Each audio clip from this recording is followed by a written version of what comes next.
नमस्कार दोस्तों, एसएससी दिप में आपका स्वागत है। आज हम रीजनिंग के 25 प्रश्न देखेंगे। इसमें रीजनिंग के अति महत्वपूर्ण प्रश्न हैं। रेलवे, एसएससी या किसी भी स्टेट एग्जाम की तैयारी कर रहे हैं तो यह प्रैक्टिस सेट आपके लिए काफ़ी इंपॉर्टेंट है, क्योंकि इस प्रैक्टिस सेट में जो प्रश्न दिए गए हैं उसी टाइप के प्रश्न आपके एग्जाम में पूछे जाएंगे। अब आते हैं क्वेश्चन नंबर 1 पे। क्वेश्चन नंबर 1 करने से पहले आपसे रिक्वेस्ट है, वीडियो शुरू से अंत तक जरूर देखिए। वीडियो अच्छा लगे तो लाइक और कमेंट कर दीजिए। चैनल पर नए आए तो प्लीज़ चैनल को सब्सक्राइब कर लीजिए। अगला प्रश्न आपके सामने है, यदि नीचे दी गई शीट को मोड़कर एक घन बनाया जाए, स्टार के विपरीत हमें ज्ञात करना है। तो स्टार हमारा जब ओपन डाइस हो तो स्टार के विपरीत हम ज्ञात करेंगे और स्टार हमारा यहाँ पर है।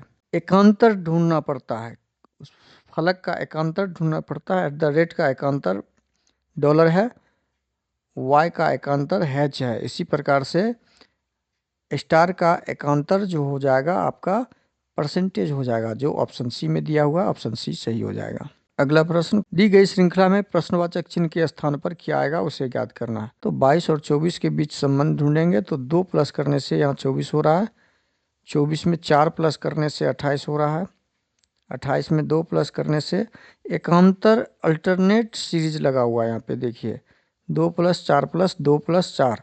अगला अगला कौन सा प्लस हो जाएगा, 2 प्लस हो जाएगा और 34 में 2 जोड़ेंगे तो 36 हो जाएगा, जो ऑप्शन डी में दिया हुआ है। ऑप्शन डी सही हो जाएगा। अगला प्रश्न है, एक निश्चित कूट भाषा में आई मिस्ड ब्रेकफास्ट NL जेडहैम के क्यू लिखा जाता है, ट्रेन इज मिस्ड को जेडहैम KGNL लिखा जाता है। उसी कूट भाषा में मिस्ड को क्या लिखा जाएगा, कैसे लिखा जाएगा। तो मिस्ड का कोड ज्ञात करना है हमें। हम देखते हैं सेंटेंस में मिस्ड यहाँ पे कॉमन वर्ड दिख रहा है। तो मिस्ड जब कॉमन वर्ड दिख रहा है सेंटेंस में, तो कोड में भी वो कॉमन वर्ड ही हमारा कोड हो जाएगा मिस्ड का। तो NL यहाँ पे कॉमन दिख रहा है, तो NL हमारा ऑप्शन बी सही हो जाएगा। अगला प्रश्न, यदि 16 जुलाई 2001 को सोमवार हो, 23 दिसंबर 2006 को कौन सा दिन होगा। तो 16 जुलाई 2001 यहाँ पे आप लिख लेते हैं, सोमवार है। तो हमें 16 जुलाई से 16 दिसंबर तक पहले सेम डेट सेम मंथ कर लीजिए, सेम डेट सेम मंथ। और ईस्वी हो जाएगा 2006, तो कुल 5 साल। अब 2001 से 2005 के बीच लीप ईयर वर्ष कितने हो जाएंगे। तो लीप ईयर 2004 एक होंगे, तो +1 हो जाएगा। +1 जब करेंगे तो यहाँ पे 6 रिमाइंडर हमारा हो गया। अब मंथ हम कहाँ आएंगे, 23 दिसंबर तक आएंगे। 16 जुलाई से 23 दिसंबर। तो जुलाई का अब कितना दिन बच गया मेरे पास, जुलाई का कुल दिन 31 में से 16 चला गया 15। और इसका रिमाइंडर जब निकालेंगे तो हमारा रिमाइंडर क्या आ जाएगा, यहाँ पे 15 का रिमाइंडर 7 दूनी 14 1। इसी प्रकार डायरेक्ट अगस्त का रिमाइंडर ही ज्ञात कर लीजिए। अगस्त का रिमाइंडर 3 होता है, चूँकि 31 में 7 से भाग दीजिएगा तो 3 आएगा, रिमाइंडर 3 आएगा। कितना आएगा रिमाइंडर 3 आएगा। अगस्त के बाद हमको आना है दिसंबर तक, तो दिसंबर तक जाएंगे। सितंबर का रिमाइंडर क्या हो जाएगा 2, 30 का मंथ है। अक्टूबर का रिमाइंडर, अक्टूबर का हो जाएगा 3, नवंबर का 2 और 23 दिसंबर तक जाना है हमें। 23 दिसंबर का दिन लेना है, तो 23 दिन। 23 का रिमाइंडर यदि 7 से लगाएंगे तो 7 या 21 2 23। अब हम इसे टोटल रिमाइंडर को जोड़ेंगे। देखिए यहाँ से कट करते जाएंगे, 6 1 7 कट हो गया, 3 2 5 2 7 कट हो गया। तो हमारे पास रिमाइंडर कितना बचा, 5। रिमाइंडर 5 बचा। और हमें सोमवार के बाद जाना है, कहाँ पर, 5 दिन बाद। सोमवार जब हम चले जाएंगे यहाँ पे सोमवार लिख दीजिए आप। सोमवार के 5 दिन बाद 1 2 3 यानी मंगल बुध बृहस्पति शुक्र शनि, कौन सा दिन हो जाएगा, शनिवार हो जाएगा। जो ऑप्शन डी में दिया हुआ है, ऑप्शन डी सही हो जाएगा। ऑप्शन डी सही हो जाएगा। अगला प्रश्न आपका, उस शब्द युग्म का चयन कीजिए जो नीचे दिए गए शब्द युग्म को व्यक्त किए गए समान संबंध का सबसे अच्छा निरूपण करता है। तो कौन सा शब्द है, भारत का आम के साथ जो संबंध है, भारत का राष्ट्रीय फल आम है, तो उसी प्रकार न्यूजीलैंड का राष्ट्रीय फल कीवी है, ऑस्ट्रेलिया का अंगूर नहीं है, ग्रीस का भी नहीं है। तो ऑप्शन ए हमारा सही हो जाएगा। अगला प्रश्न, दी गई आकृति में कितने आयत हैं। तो दी गई आकृति में आयतों की संख्या ज्ञात करनी है। तो आयतों की संख्या जब इस आपका ये सर्कल से कोई मतलब नहीं है, जब इसे डायगोनल दिया हुआ रहे तो हमारा आयत क्या हो जाएगा, इस क्यूब कट लेंगे। जितना कट होगा, यहाँ से एक कट है, एक का क्यूब, दूसरा कट दो का क्यूब, दोनों को जोड़ लेंगे तो 1 + 8 = 9 हो जाएगा। ये स्टैंडर्ड फार्मूला है इसका, तो ऑप्शन डी हमारा सही हो जाएगा। उस शब्द अगला प्रश्न है, उस शब्द युग्म का चयन कीजिए जो नीचे दिए गए बस सेम है। तालू का संबंध मुंह से, तो तालू मुंह के अंदर होता है, मुंह के अंदर तालू होता है। उसी प्रकार नाला बांध के अंदर नहीं होता है। ये ऑप्शन ए हमारा सही नहीं होगा। ऑप्शन बी पहाड़ी पर्वतमाला ये अंदर नहीं होता है। ऑप्शन सी हमारा छत कमरा के अंदर होता है, छत के अंदर कमरा होता है या कमरा के अंदर छत होता है। ऑप्शन सी हमारा सही हो जाएगा। अगला प्रश्न है, नीचे दिए गए शीट को मोड़कर एक घन बनाया जाए तो ईट, ईट का विपरीत शब्द देखिए, यहाँ पे ईट यहाँ पे लिखा हुआ है EAT, ईट का विपरीत क्या आ जाएगा, ठीक एकांतर, एकांतर फ्लाई लिखा हुआ है यहाँ पे FLY, तो ईट का एकांतर ऑप्शन बी में दिया हुआ है, फ्लाई हो जाएगा। अगला प्रश्न, दी गई श्रृंखला में प्रश्नवाचक चिन्ह के स्थान पे क्या आएगा वो ज्ञात करना है। अब इसके बीच रिलेशन ढूंढेंगे, 23 और 22 के बीच। 23 में कितना जोड़ेंगे 22 हो जाएगा। 23 में 9 जोड़ते हैं तो 9 3 12 + 9। 22 में कितना जोड़ते हैं तो 11। 33 में 33 10 43 3 13। देखिए यहाँ पे कैसे हुआ है, तो 9 2 11 2 13, 2 2 प्लस हो रहा है तो 13 2 15। यहाँ पे हम 15 जोड़ेंगे तो 46 में जब 15 जोड़ देंगे हम, 46 में 15 जोड़ देते हैं तो 6 5 11, इकाई स्थान पे आने वाला एक ऑप्शन डी ही है, जो ऑप्शन डी हमारा सही हो जाएगा। 61 इकाई स्थान पे आने वाला। अगला प्रश्न, एक निश्चित कूट भाषा में मोट को 86 52 लिखा जाता है तो ट्रेम को 42 56 लिखा जाता है। उसी कूट भाषा में आर को लिखा जाएगा, आर को क्या लिखा जाएगा वो ज्ञात करना है। तो अब देखते हैं, आर हमारा ट्रेम में दिया हुआ है और मोट में आर नहीं है, तो इसका मतलब हम इसे एलिमिनेट करके इसको ज्ञात करेंगे। तो आर हमारा यहाँ पे दिया हुआ है तो टी, इस 4 2 5 6 में से हम हटा लेंगे, ऑप्शन में से हटा लेते हैं, 8 हट जाएगा, 6 हट जाएगा, 5 हट जाएगा, 5 नहीं है, 2 हट जाएगा, बचा हमारा 4, ऑप्शन बी सही हो जाएगा। अगला प्रश्न है, यदि ए का अर्थ भाग है, बी का अर्थ गुना है, सी का अर्थ जोड़ है, डी का अर्थ घटाव है, तो निम्नलिखित में से प्रश्नवाचक चिन्ह के स्थान पे क्या आएगा वो ज्ञात कर लीजिए। प्रश्नवाचक चिन्ह के स्थान पे आएगा तो ए का मीनिंग क्या दिया हुआ है, यहाँ पे ए का मीनिंग दिया हुआ है आपका भाग, तो ए की जगह भाग रख दीजिए। बी का मीनिंग दिया हुआ है गुना, बी की जगह गुना रख देंगे। डी के जगह क्या लिख रखा है घटाव, और सी की जगह रखा हुआ है जोड़। अब इसको सॉल्व कीजिए, 32 × 4 - 116, 2 से 116 में भाग दीजिए, 2 से 116 में भाग देंगे तो 2 पंचे 10, 2 8 58 + 13। अब ये इसको सॉल्व करेंगे जब, तो 32 चौकी 128 - 58 + 13, इसका जब इसको 128 में 13 जोड़ेंगे तो 8 3 11, 2 1 3 1 4, 141 में से 58 जब हम घटाते हैं तो हमारा आंसर 83 आएगा, जो ऑप्शन ए में दिया हुआ है, ऑप्शन ए सही हो जाएगा। अगला प्रश्न, यदि निम्नलिखित आकृति श्रृंखला को जारी रखना हो तो प्रश्नवाचक चिन्ह के स्थान पे कौन सी आकृति आएगी, कौन सा आकृति आएगा। अब देखिए प्रश्नवाचक चिन्ह पे पहले नीचे से मिला लेते हैं हम।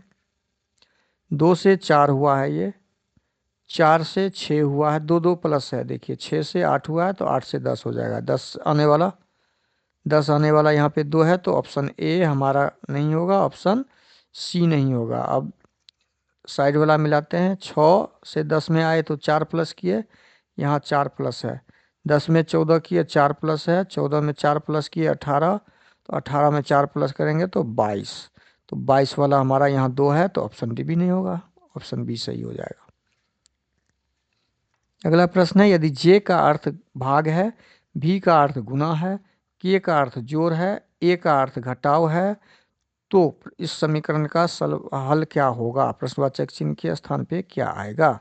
जे का अर्थ भाग दिया हुआ है तो भाग दे दीजिए, के का अर्थ यहाँ पे जोड़ दिया हुआ है जोड़ दीजिए, ए का अर्थ यहाँ पे घटाव दिया हुआ है घटाव दे दीजिए, भी का अर्थ गुना दिया हुआ है तो गुना दे दीजिए। अब इसको सॉल्व कीजिए, 2 6 6 हो जाएगा यहाँ पे, जोड़ 17 माइनस 15 और 19 को जब गुना करेंगे हम तो 285 आ जाएगा।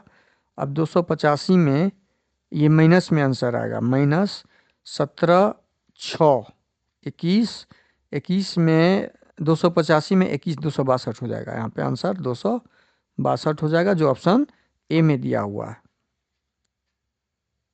अगला प्रश्न एक निश्चित तर्क का अनुसरण करते हुए 529 का संबंध 23 से है, उसी तर्क का अनुसरण करते हुए 324 का संबंध 18 से है, तो 625 का संबंध क्या होगा? 529 का संबंध 23 से दिया हुआ है, 529 का संबंध 23 से कैसे दिया हुआ है? तो 23 का यह स्क्वायर दिख रहा है, 3 3 9 3 3 9 3 दूनी 6 दूनी 12 और 2 दूनी 4 1 5। ये देखिए 23 का स्क्वायर है, ये 23 का स्क्वायर है।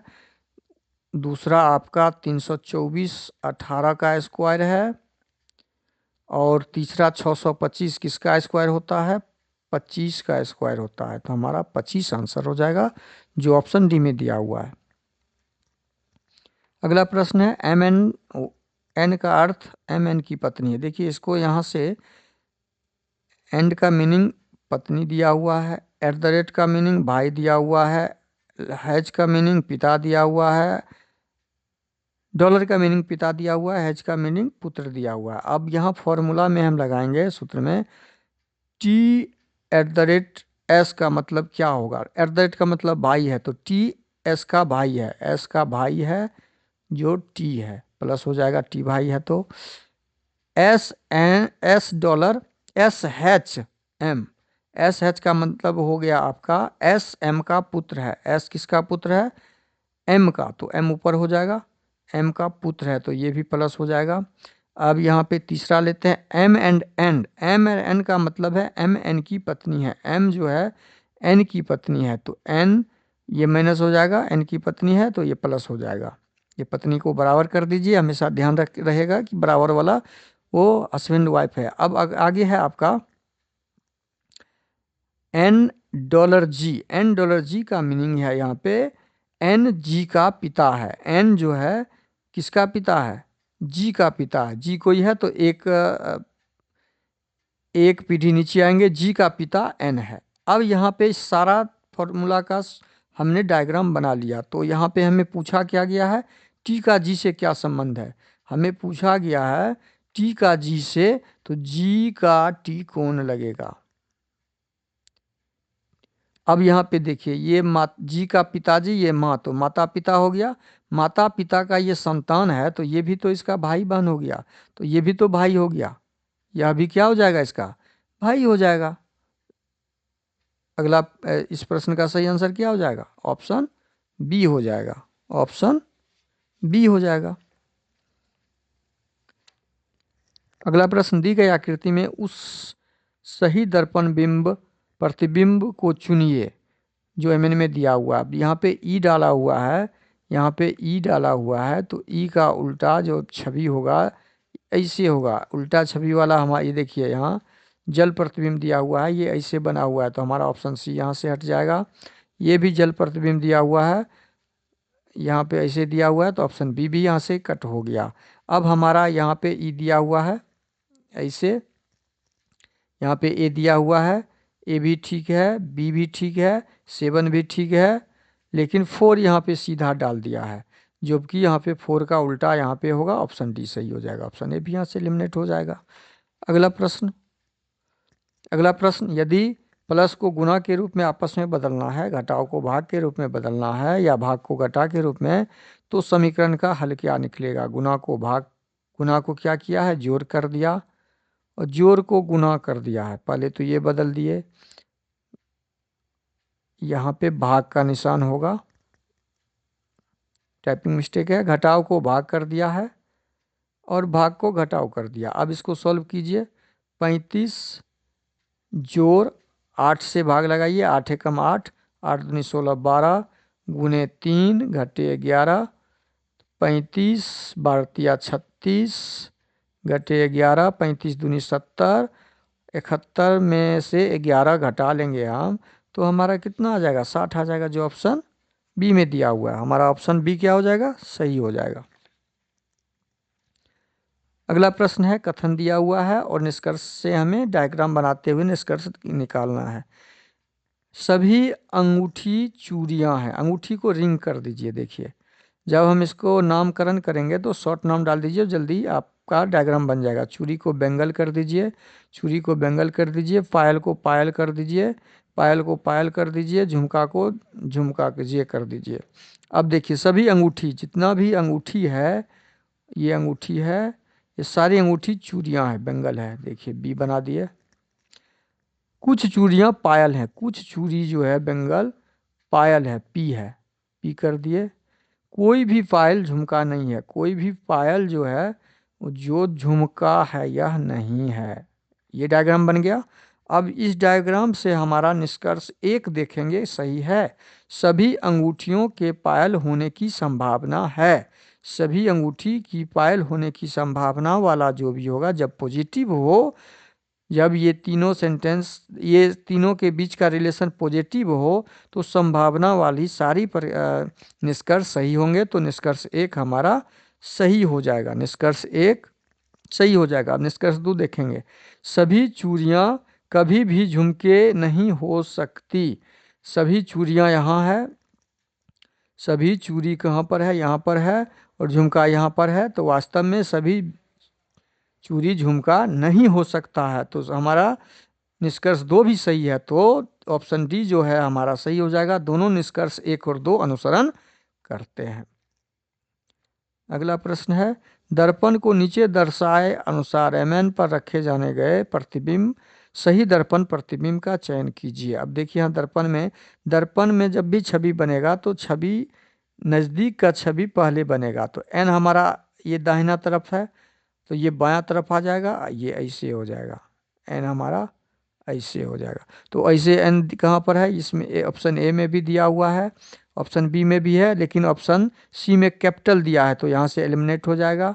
ए दे दिया है, एलिमिनेट हो गया। एन के बाद हमारा ए ज्यों का त्यों लिखा जाएगा। तो एन के बाद ए, इसमें भी ए में भी है, बी में भी है, लेकिन डी में भी है। अब हम आते हैं सी, हमारा यहाँ पे सी भी सेम है, ई भी सेम है। ई के बाद यहाँ पे आर दिया हुआ है, जबकि ऑप्शन ए में ई के बाद आर भी है, ई के बाद आर भी है।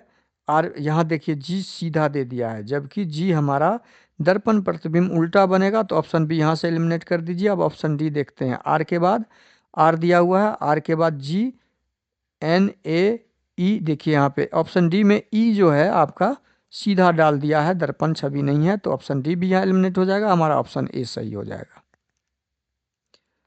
अगला प्रश्न, अंग्रेजी वर्णमाला क्रम के अनुसार दी गई श्रृंखला में प्रश्नवाचक चिन्ह के स्थान पे क्या आएगा उसे ज्ञात कीजिए।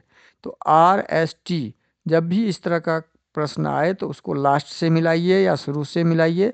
लास्ट लेटर से ही लेते हैं। 20 से 23 पर आए तो +3, 23 से 26 पर आए तो +3, मतलब +3, 3 का यहाँ पे आपका पैटर्न लगा हुआ है। 3 से 3 प्लस करेंगे तो 6। एफ लास्ट में एफ आने वाला यहाँ पे 2 है, तो ऑप्शन ए ऑप्शन बी मेरा कट हो जाएगा। ऑप्शन, अब उसका शुरू वाला लेटर को हम मैच कर लेते हैं। शुरू में क्या रिलेशन है, 18 से 22 पर आए तो 18 4 22, 18 4 22, 22 से 26 पर आए तो 22 4 26, मतलब 4 का यहाँ प्लस है। 26 से 4 पर आए तो 4, 4 पे से 4 पर आएंगे तो 4 4 8, 8 का मतलब एच शुरू में और एफ, तो एच शुरू में हमारा ऑप्शन सी में दिया हुआ है, डी में नहीं है, तो डी कट हो जाएगा, ऑप्शन सी सही हो जाएगा। अगला प्रश्न है, अक्षरों के उस संयोजन का चयन कीजिए जो दी गई श्रृंखला में रिक्त स्थानों में क्रमिक रूप से रखे जाने पर श्रृंखला को तार्किक रूप से पूरा करेगा। अब देखिए यहाँ पूरा करेगा, तर्क लगा के हमें इसको ज्ञात करना है। तो इसमें कौन सा तर्क लेगा, तो पहले काउंट कर लीजिए। 1 2 3 4 5 6 7 8 9 10 11 12 13 14 15 16 17 18 19 20 20 है तो 20 का फैक्टर यदि हम करते हैं तो 4 गुना 5, ये 5 5 का ग्रुप बनेगा या 4 4 का बनेगा, देख लेते हैं। यहाँ पे लास्ट से लेते हैं जी डबल ई यहाँ भी है, जी डबल ई यहाँ भी है, तो 3 4 5, तो ई डबल, देखिए हाँ डबल ई यहाँ भी है, डबल ई के बाद एफ है, तो डबल ई के बाद यहाँ पे क्या हो जाएगा, एफ हो जाएगा, डबल ई के बाद एफ हो जाएगा। तो पहला लेटर एफ, यहाँ पे एफ आ गया। तो हमारा ग्रुप जो बन रहा है, हमारा ग्रुप बन रहा है 1 2 3 4 5 5 का ग्रुप बन जाएगा। देखिए ई एफ ई हमारा ये ग्रुप बना। देखिए ई एफ ई बना था, ई एफ ई बना दिए।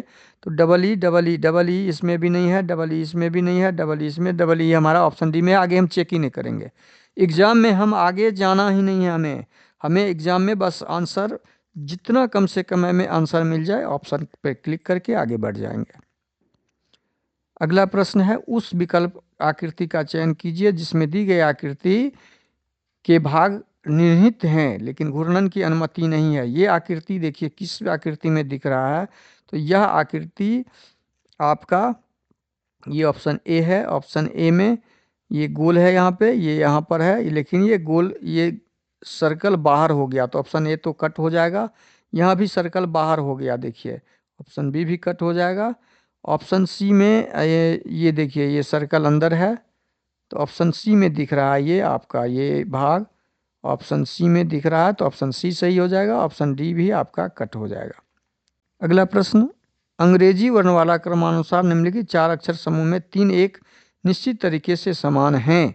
देखिए और एक असमान है, उसे असंगत है, उसे ढूंढना है। तो उसे ढूंढने का क्या ऑप्शन देखेंगे, सबका स्थानीय मान डाल दीजिए। पी का 16, आर का 18, भी का 22, एच का 8, जे का 10, एन का 14, जी का 7, आई का 9, एम का 13, ई का 5, जी का 7, जे का 10। अब यहाँ हम 16 से 18 पे आए तो 2 प्लस कर रहे हैं, 18 से 22 पे आए तो 4 प्लस हो रहा है, 8 से 10 पे आए तो 2 प्लस कर रहे हैं, 10 से 14 पे आए तो 4 प्लस कर रहे हैं, 7 से 9 पर आए तो 2 प्लस कर रहे हैं, 9 से 9 3 12, 9 4 13, 4 प्लस कर रहे हैं, 5 से 7 पर आए तो 2 प्लस कर रहे हैं, और 7 से 10 पर आए तो 3 प्लस कर रहे हैं। यहाँ देखिए 2 प्लस 4 का, यहाँ 2 प्लस 4 का, यहाँ 2 प्लस 4 का, लेकिन ये इसमें 2 प्लस 3 का पैटर्न लगा हुआ है, तो ये हमारा ऑप्शन डी सही होगा जो भिन्न है। अगला प्रश्न, उस सेट का चयन करें जिसमें संख्या उसी प्रकार से संबंधित है जैसे निम्नलिखित सेट की संख्याएं हैं। अब देखिए वो सेट ढूंढना है, इसका संबंध ढूंढते हुए, तो इसमें क्या संबंध लगा हुआ है, 5 को 25, 5 25, 25 दूनी 50। देखिए क्या संबंध यहाँ मिल गया हमको कि ए स्क्वायर किया गया है, 5 का स्क्वायर किया 25 हो गया, और 25 को 2 से स्क्वायर को 2 से गुना कर दिया, मतलब ए स्क्वायर बी हो जाएगा ए स्क्वायर, और सी हो जाएगा ए स्क्वायर गुना 2। वही यहाँ पे है 8 का स्क्वायर और 64 दूना, बस सेम खोजना है। 12 का स्क्वायर 144 यहाँ पर है, और 12 का स्क्वायर 144, और 144 दूना 4 दूनी 8, 4 दूनी 8, यहाँ पे ये 278 है। ये ऑप्शन ए नहीं होगा, ऑप्शन बी हमारा सही हो जाएगा। ऑप्शन बी भी नहीं होगा, ऑप्शन सी सही हो जाएगा हमारा, ऑप्शन सी बराबर। 12 का स्क्वायर यहाँ पे 144 है, 144 को 2 से गुना करेंगे तो 288 हो जाएगा। अगला प्रश्न है, यदि सुंदर बार के प्रत्येक अक्षर को वर्णमाला क्रम में व्यवस्थित किया जाए तो कितने अक्षरों की स्थान अपरिवर्तित रहेगा। अब यहाँ से असेंडिंग कीजिए, ए पहले आ जाएगा, उसके बाद बी आ जाएगा, ए बी ये परिवर्तित हो गया, ये भी परिवर्तित हो गया।